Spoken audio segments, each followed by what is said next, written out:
The after-school block of cartoons was essentially required TV back in the day. You'd get home and toss your backpack across the room, and if you could avoid your mom yelling at you to clean some godforsaken thing, then it was 2 hours of cartoons during the weekday. You didn't even have to wait till Saturday morning. And regardless of if you were a Fox Kids fan, a WB Kids fan, or even a Disney afternoon kid, you usually had a pretty great time. And if you wanted to keep the fun going after dinner, then legendary game developers like Capcom and Konami had your back, with some mostly amazing games based on those cartoons.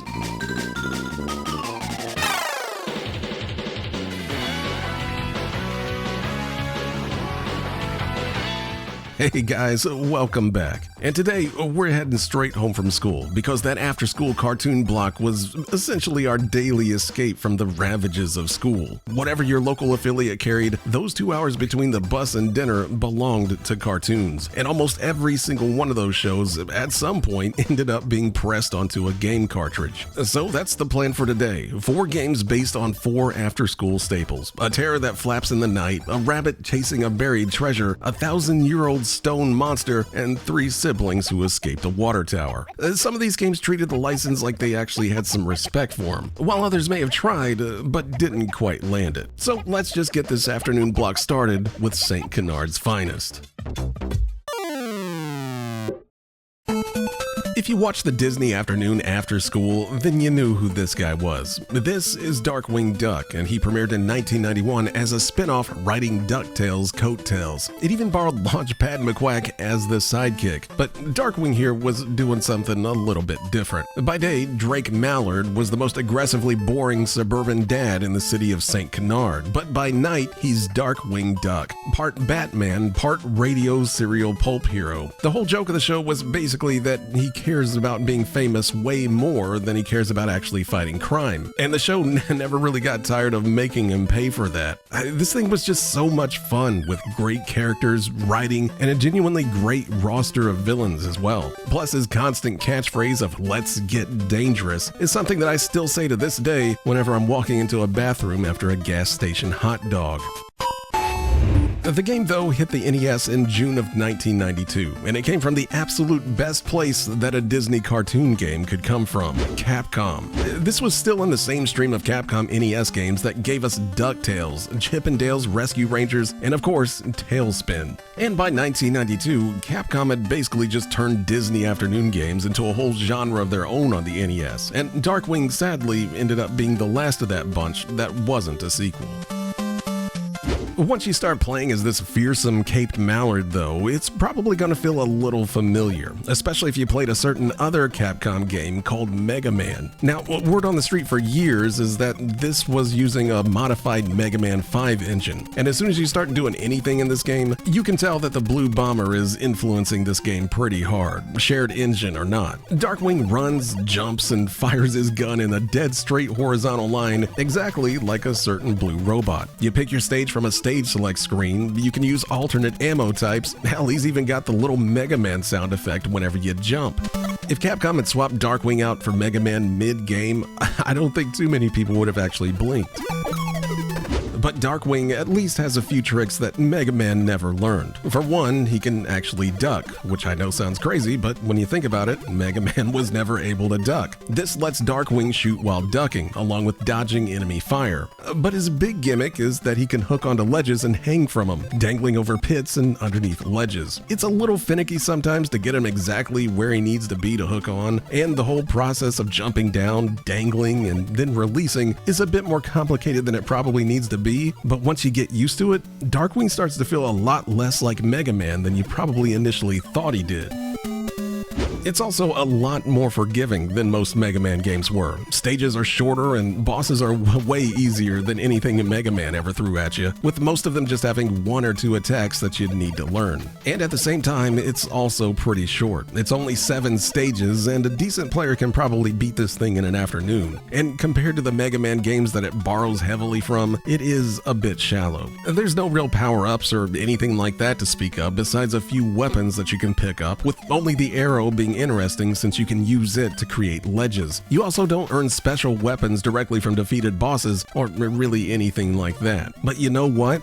This is still classic Capcom on the NES. It looks great, it sounds great, and any fan of Darkwing would have had a super good time with this one if they rented it back then, even if it is just a watered-down Mega Man clone.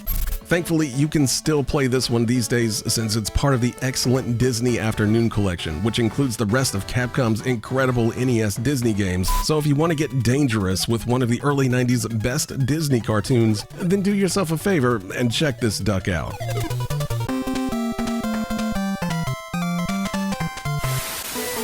Tiny Toon Adventures was Steven Spielberg, yes, that Steven Spielberg, teaming up with Warner Brothers in 1990 to answer a question that I don't think too many people had actually asked up until then. What if the original Looney Tunes had students? So Buster and Babs Bunny, no relation as they love to remind you, Plucky Duck, Hampton, and the rest attend Acme Looniversity, where Bugs and Daffy are literally the faculty teaching them how to be real cartoons. It all sounds like a cynical corporate franchise extension on paper, which it was, but it was also really fun and self-aware and packed with a ton of jokes that went directly over kids' heads at the time. It also ended up being the show that basically built the blueprint for every Warner Brothers cartoon on TV that came after it. It was super popular in the early 90s. Babs and Buster were pretty much everywhere, and that included video game consoles. Better pop the trunk.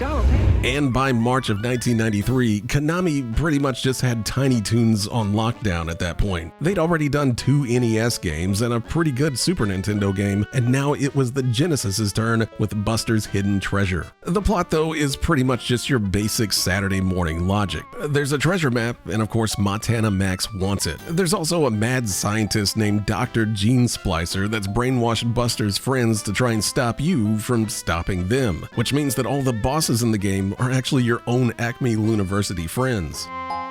The game, though, is basically just Konami making a pretty standard platformer. While the Super Nintendo version attempted a more varied cartoon episode approach, with some of the levels not even being a platformer, the Genesis version is mostly just a Mario and Sonic clone. Buster can run fast like Sonic, and he also hops on enemies' heads Mario style. He also has to make his way through big multi-route stages with paths running all over the place. You basically just need to find Go-Go Dodo to reach the exit of each stage, which is usually pretty straightforward, but some stages do like to make you work for it. And just in case you weren't aware that you were playing a platform game, you even get the Super Mario World style overworld map with secret exits. Besides the basic platformer stuff, Buster can wall jump, which makes some of the platforming especially devious, and each world does feature a different sidekick that you can call in for a screen-clearing attack, if you can find them in that stage. Overall, I mean, it's a competent little game, and more or less just a greatest hits album of every platformer idea that was working in 1993. But Konami did a pretty good job here, which is something you couldn't always say about their weird-ass Genesis versions. It's not all sunshine and roses and Acme Acres, though. What starts off looking like a game that was made for babies, as far as the difficulty goes, ramps up really quickly, with some of the platforming getting pixel-perfect picky, and a lot of enemies just coming out of nowhere. Also, this is yet another example of a game that seems to want you to go really fast, just like Sonic, but then forgot to design stages around being able to go fast. At least his run takes a second to build up here, unlike some other games. But still, I mean, this is a really solid Tiny Toons game. It doesn't have as much going on as the Super Nintendo version, and it doesn't even have the character switching mechanic of the NES version, but this would have been a perfectly solid rental if you were a fan of the show at the time. If you like basic but fun platformers, then this is probably one of Konami's lesser-known attempts on the Genesis, since just like the cartoon, this one's kind of faded away over time. So while it's not exactly a Looniversity honor student, I still think it earns a passing grade.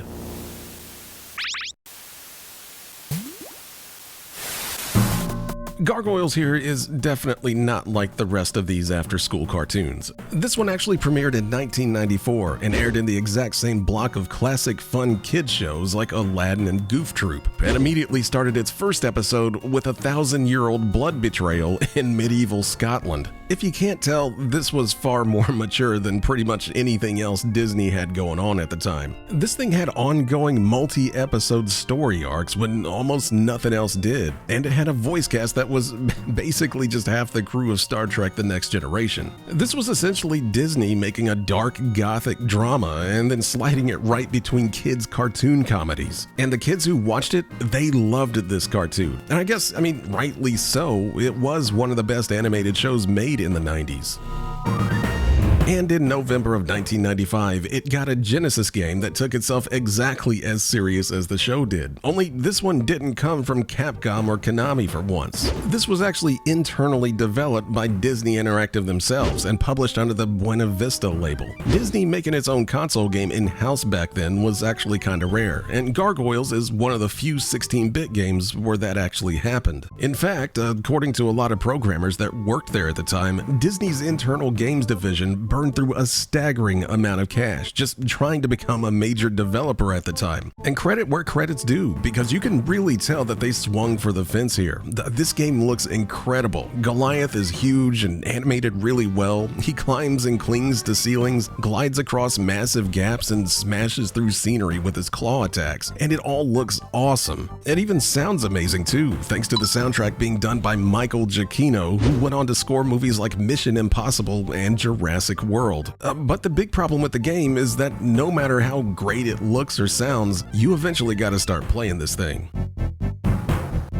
That initial wow factor fades away pretty fast as soon as you start doing anything with Goliath. He's responsive enough, but everything he does seems to make him fly all over the place, doing stuff that you just never intended. Sometimes you'll be mid-attack and he'll just grab onto a wall or something. You really feel like you're just fighting with him half the time just to make him do what you need him to do. And it definitely doesn't help that the collision detection has some serious issues as well. Sometimes you make contact and sometimes you don't. And all that animation is great until it starts getting in the way of positioning him for all this wall grabbing and swinging that the levels are built around. The platforming in particular demands precision that the floaty yet sticky physics don't always give you. You have to be dead accurate sometimes to grab a lot of these platforms and things that he can swing on, and even then, it can still seem random if Goliath actually attaches to him. But if you stick with it, it can be a lot of fun when you finally pull off a multi-jump platform puzzle. It just takes a lot of work to get there, and even if you're a fan of the cartoon, I don't know if you're gonna have the patience to deal with these controls.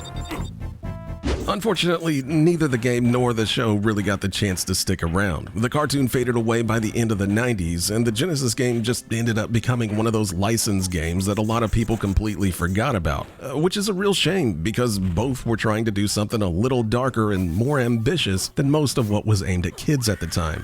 Gargoyles the show may not have lasted, but for anyone who grew up watching it after school, it definitely left an impression, and the game does as well, even if it is just really frustrating. Check it out if you're a fan of the show, otherwise play at your own risk, especially if you got high blood pressure.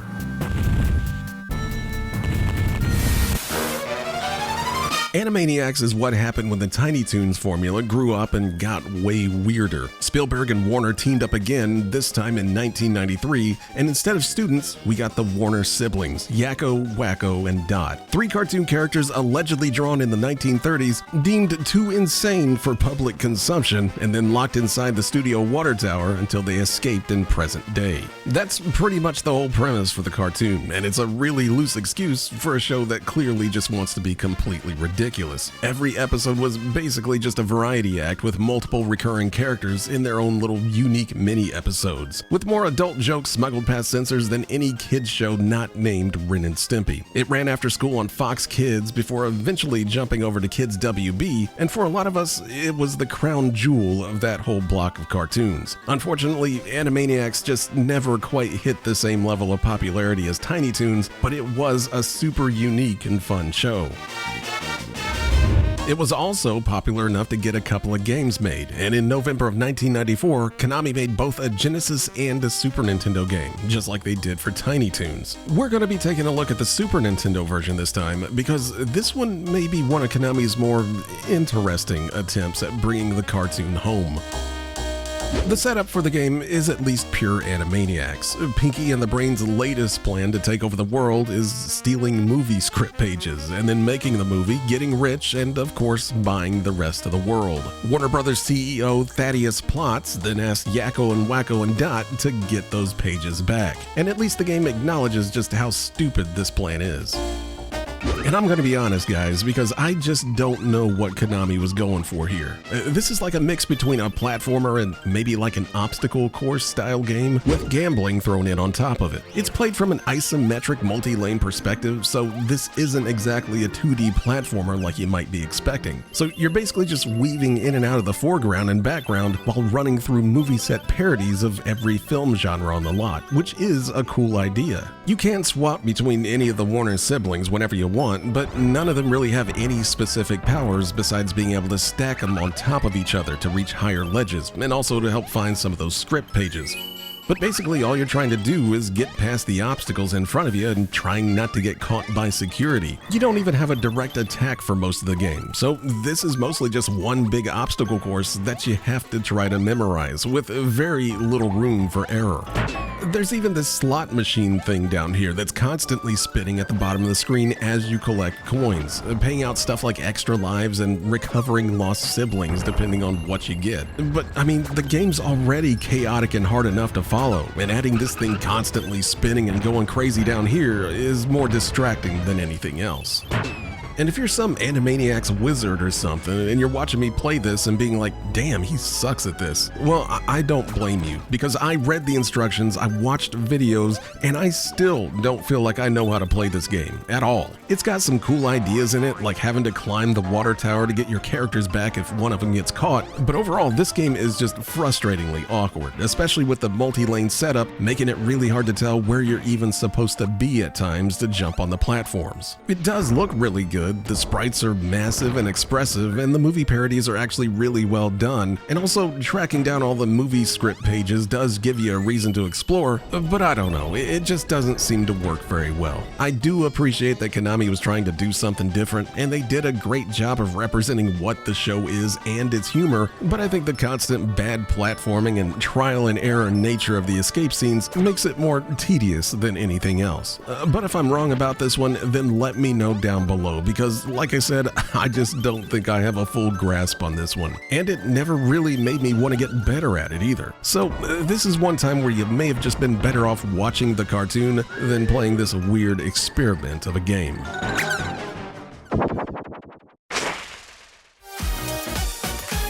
And that's going to do it for this week. There's obviously plenty more games based on after-school shows, some that we've even covered on this channel, like Chip 'n Dale's Rescue Rangers and Bonkers. And amazingly, there weren't too many that I'd actually call bad. Even stuff like Gargoyles is pretty impressive. But if you've got a favorite after-school cartoon that you didn't see here, then let me know in the comments, or if you just want to disagree with any of my takes on these. And if you could, then maybe give this video a like if you happen to like it, or just remember how much fun these shows were. Also, be sure to subscribe if you want to see some more videos like this one, but that's gonna do it for me this week, because it's dinner time and I got some homework to do. But thanks for watching this one, guys, and I hope you all have a great week.